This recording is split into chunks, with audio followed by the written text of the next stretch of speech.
Godfather, one of the most influential movies ever made, and to some, the best movie ever.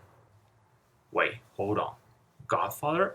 I always knew it as the powerful boss, because that's the name that is given to it in Brazil.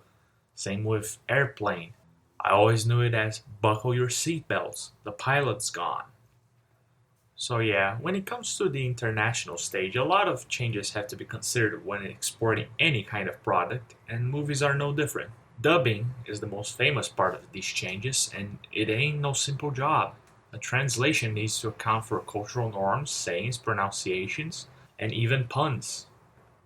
Then there are movies that are re-edited before being shown in other countries, like how Disney cuts off gay people from their movies in order to sell to China. Or how many movies have huge sequences cut out of them due to profanity, gore, nudity. Hell, if you watch Wolf of Wall Street in Dubai, it is 45 minutes shorter. That's half a movie that's gone. For a less stupid example, we have the movie Lincoln. If you're not watching it in the United States, the movie actually gets a new opening explaining the historical background that's necessary for the viewer to understand. Because he's, an American president, so not everybody knows what he's all about. There's also Harold and Kumar Go to White Castle, which cuts off all mentions of White Castle, since White Castle is a restaurant located solely on the USA, and even there it's kind of a niche thing. So other places probably have no concept of what it is, and it's not like the name implies anything easy to understand. So in other places, it's called Harold and Kumar Get the Munchies. Weird. Weird. However, the changes of titles are some of the most interesting to me, because it's the very first contact most people have with a movie. And even with all the caveats of necessity and cultural norms and whatnot, there are some changes that are absolutely baffling. And so many of them tend to make some really amazing titles sound so generic. Of course, there are movies that don't change anything, just translate it. Sometimes maintaining their native language pronunciation and just changing to use the alphabet that's readable in the country. This is often the case for Indian movies, Bahubali, Dangal, yada yada. And of course, any small or independent movie that doesn't exit the national market probably doesn't have any changes.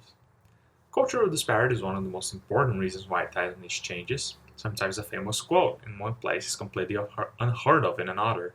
Sometimes one expression has a different meaning or has bad associations, or just sounds silly. Maybe there's no translations for the words in the title. A good example is Cloudy with Chainsaw Meatballs, or It's Raining Hamburgers, It's Raining Falafel, It's Raining Kofta, in order to fit the local culinary of those places. Honestly, why is it called meatball? Why is it called Cloudy with Chainsaw Meatballs? There's like 5 meatballs in the entire. Come on, Raining Hamburgers. It's so much better. One movie that apparently causes a lot of translators problems is Jaws. In some languages, the word sounds too technical, or have no equivalent other than mandible, which would sound stupid, so they called it shark. It's lame, but I guess it gets the point across. My favorite, though, is from France. It's called The Teeth of the Sea. Very ominous. It doesn't roll off the tongue as easily as Jaws.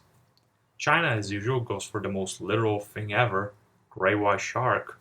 The Finnish went the extra mile and called it Steven Spielberg's Killing Shark. And we have Greece, who went down the middle with Jaws of a Shark. And Iceland, which has Okidin, which kind of means monster, but that word can also be used to say ogre, meaning that Jaws is officially part of the Shrek saga. Checkmate, liberals. Okay, since I mentioned China, I think it's about time I speak a little bit about their movie titles because it is weird. Especially regarding animated movies, like Incredibles or General Mobilization of Superman. Or how about General Mobilization Under the Sea? Or General Mobilization of Robots. Okay, so you're probably confused as to why these titles all sound the same. The very first Pixar movie, Toy Story, came along and it was called General Mobilization of Toys, which makes sense for this movie.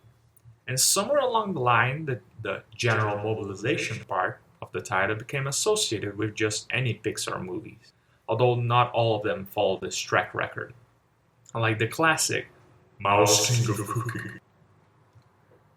Outside of the animation department, the situation is much better. Stuff like his powerful device makes him famous, or I'll marry a prostitute to save money, are kinda on the nose, Kinda strange, Okay, so I'm done with that.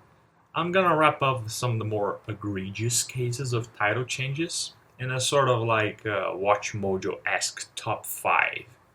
Number 5. The Boy Who Drowned in Chocolate. Not only is the title extremely dark, it's also wrong and talks about a character that is very unimportant to the story, and he also doesn't drown. Number 4. Austin Powers, the spy who behaved very nicely around me. Honestly, just sounds like a joke a high person would make. Number 3. Snowflake High's Bizarre Murder. I don't even know what Snowflake High is supposed to mean. Number 2. He's a ghost. Not only a spoiler giver, but a fucking loud one, Jesus.